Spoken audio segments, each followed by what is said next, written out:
What is up, everybody? Welcome back to another video. And in today's video, we are here to take a look at this Lions and Packers Monday night matchup. This is my preview / prediction for the Monday Night Football game. So let's get it started. Up, we're going to bite a kneecap off, and we're going to stand up, and then it's going to take 2 more shots to knock us down. And on the way up, we're going to take your other kneecap, and we're going to get up, and then it's going to take 3 shots to get us down. And when we do, we're going to take another hunk out of you. Before long, we're going to be the last one standing. Green Bay, Wisconsin. We're at Lambeau Field. Again, shout out to our sponsor, BetQL. Link is in the description. We got 25% off. I'm going to turn the camera. You can see where we're at. That's actually a good angle. Look at that. That's good. Oh, very nice. They got the practice facility right next to their field. It's about to rain. That's what you're hearing on the weather. Yes. I think that's good news. I think the rain would be great. Make this game ugly, slippery. Probably get some clips throughout the day. I want to throw this into the prediction video. We're here. I recorded that like 7 in the morning a couple days ago. That's why I look kind of tired because I tried to do it before we left. Yeah, I was like, it's like, dang, it's early. But I'll get some clips throughout the day and we'll make they call it a game day vlog. We'll see what that comes out like. Welcome everybody to my video. Glad you guys are here. Hopefully everybody's having a good day. I'm not sure when this video is coming out. They're unable to do a defensive game plan video, which really stinks. So I'll kind of throw a little bit of that into this video. So I may have some cutaways, things like that as we go through it that I edit in later as I continue to work on this defensive game plan. But I do have my prediction. I have some notes to talk about. And let's just dive right into this preview. We'll probably have the inactives coming out tomorrow. When they give it to us, I'll probably just post it on YouTube because there's a very good chance that I'll be at the stadium. I think they put it out like an hour before the game. I don't remember exactly. Both teams are 0-1. Last week, we know the Lions lost 41-33. A valiant comeback effort, which fell short at the 24-yard line. And on the Packers side of things, well, theirs wasn't so valiant. Okay, I don't even know. They did not make the game that close. They lost 38-3 to the Saints. I think everybody was shocked by that. Maybe you picked the Saints. Maybe you did. But to see them lose like that was crazy. I was like, wait, hold up. They think this game's going to be close? Like, it's the complete opposite. The Saints blew out the Packers, which I did not expect at all. Every time I kept checking the score, I was like, yeah, the Packers are going to come back. And then they just did it. They just never did. And it was great. It was a beautiful thing. Last week, the Saints gave us a little bit of a blueprint on how to slow down this Packers team and really how to beat them because they did a lot of things to perfection in this game. We did our offensive game plan, so if you want to know how the Lions should attack this Packers defense, we do have a full video on that. But like I said, there is no defensive game plan video. Just the schedule didn't work out. And they're also just a tough team in general to hold down in terms of scoring. Like, they don't score 3 points. That's not normal for Green Bay. You look at their 3 losses last season in the regular season, 31 points, 22 points, and 10 points. The Saints did everything to perfection that on paper you want to do. The Saints offensively, 2 drives early in the game after their first drive, which led to a field goal. 2 drives after that, 15-play touchdown drives for the first time since 2000, and the team did that twice against the Green Bay Packers, eating up about 18 minutes in those 2 drives. 18 minutes with so much time that the Packers' third drive of the first half, they had a 1 minute to field goal before half. They came out of the half. They're moving the football well. And then Aaron Rodgers throws an interception in the red zone.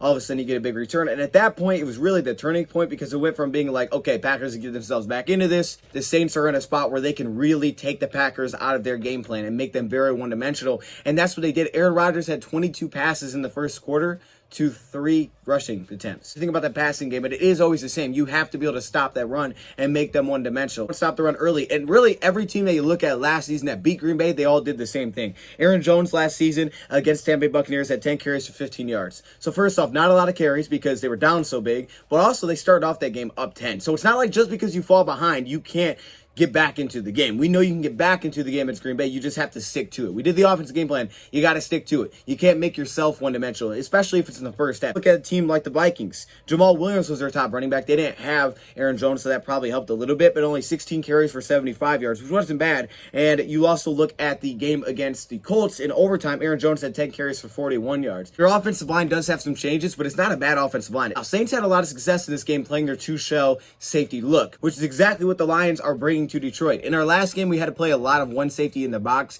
because San Fran is just a team that just runs like crazy. We had a problem stopping that run offense early. Our offense showed our ability to score some points, but when you give up the run like that, I mean, it's going to be nearly impossible to stop an offense. So obviously, that's the biggest thing that needs to change. We have to find a way to stop the rushing attack. But passing defense, the 2-shell look served a lot of benefits for the New Orleans Saints in this game. They did a lot of things that we've been talking about the Lions can implement this season. A lot of pre-snap looks and post-snap changes, having a guy slide into the box. So a lot of times they would slide their weak side safety, one of their safeties, into the box, post-snap to help in terms of coverage, to take away some of those over the middle routes, some of the drags they like to get to Devontae Adams. And if you're like, oh, well, I don't know if the Lions can do that. We saw the Lions do this exact same thing in the preseason. I think it was against the Bills.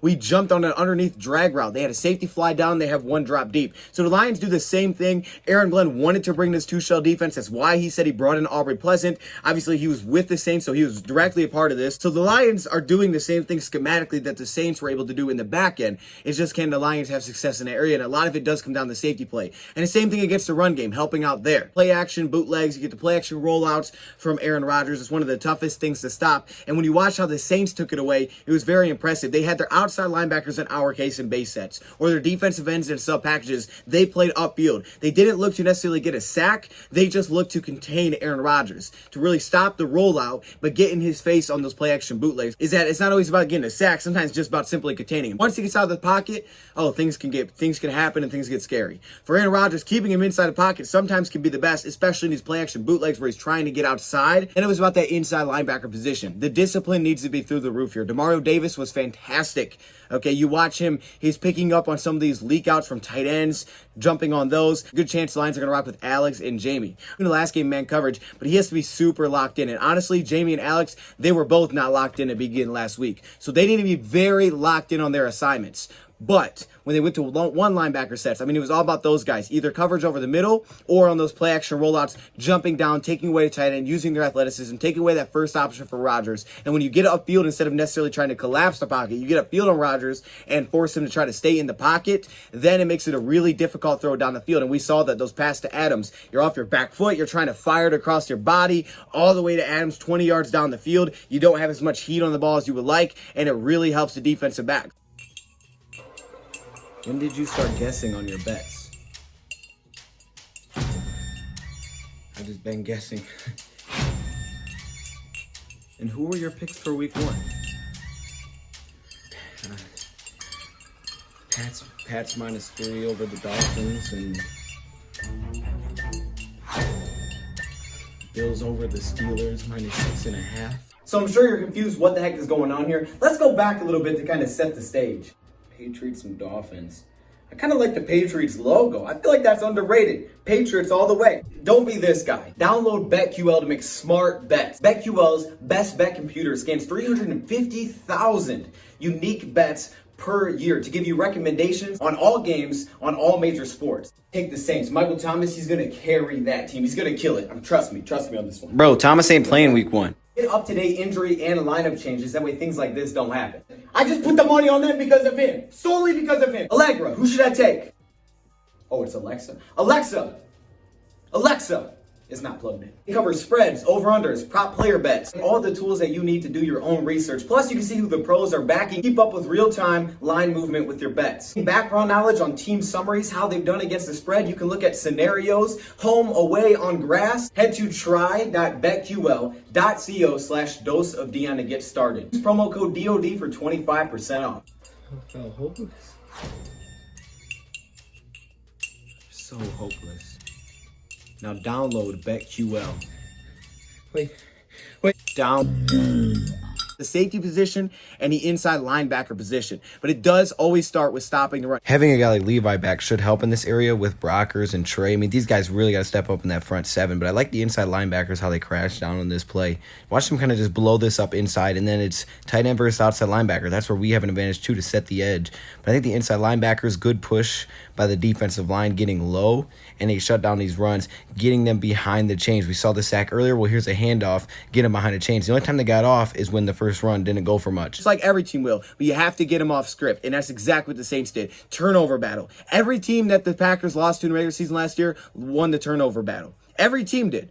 Okay, so Lions got to win the turnover battle in this game. Hard to get a team off script like the 49ers did to us when you're in a spot and you're turning the ball over. That's a very big problem. Now, we did get some opportunities against the 49ers early in the last game. We just didn't take advantage. Saints went out. They got a field goal the first drive. We got stopped on 4th down. That's okay. I like the aggressiveness, but we got to pick that up. He missed a field goal, all right, coming off of a turnover. So we got to take advantage of those opportunities. Doesn't mean we have to score a touchdown every drive. We just got to take advantage. I'm not actually as worried about our offense in this game. I think we're going to have some success, and I think we can chew up this clock. We just cannot abandon it. Even if we're down in the first half, because there's a good chance that the Packers are going to score early, you definitely have to stick to it. You just can't find yourself in a big hole like we're against the Niners, where all of a sudden things start pounding on top of each other and are in a gigantic hole, because that's where they're at their best. Pass rushers and coverage guys. That's where they're at their best, and that's where it becomes a really big problem. But if you stop the run, everything plays off of that. And that's what the Saints did in this game. That's what teams have done when they've beaten the Packers, is they stop the run first. It always sounds like, oh, you know, Packers are passing the football. But if you can stop this run, if you can make them one-dimensional,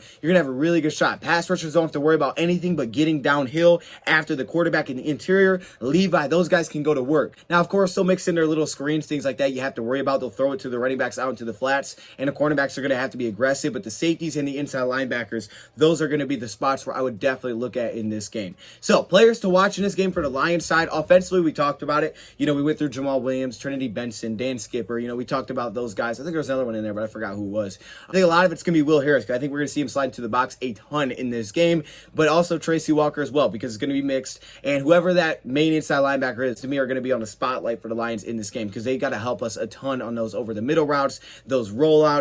They got to help us a lot there, and just not give up wide open passes. Just make Rodgers make a tough decision and make some tough passes. So those are the two spots I'm looking at defensively. Win the turnover battle, and you got a shot. I may be super bold with this prediction, because there's a very good chance it's higher scoring based on just the history of the Packers and us versus the Packers, because they don't score less than 30 that often, which is crazy. But I'm going to go with the Lions 27, Packers 24. I'm feeling good. I feel like we can definitely do this. We just got to get a couple stops, especially if we get it early. If you can get a few stops, I think our offense can move the ball. We just have to stick to the game plan, man. We cannot get away from it, and you can't fall in a 28-point hole, because that'll take you away from it. Let me know your thoughts, comments below, man. Let me get some score predictions. I will see you guys soon.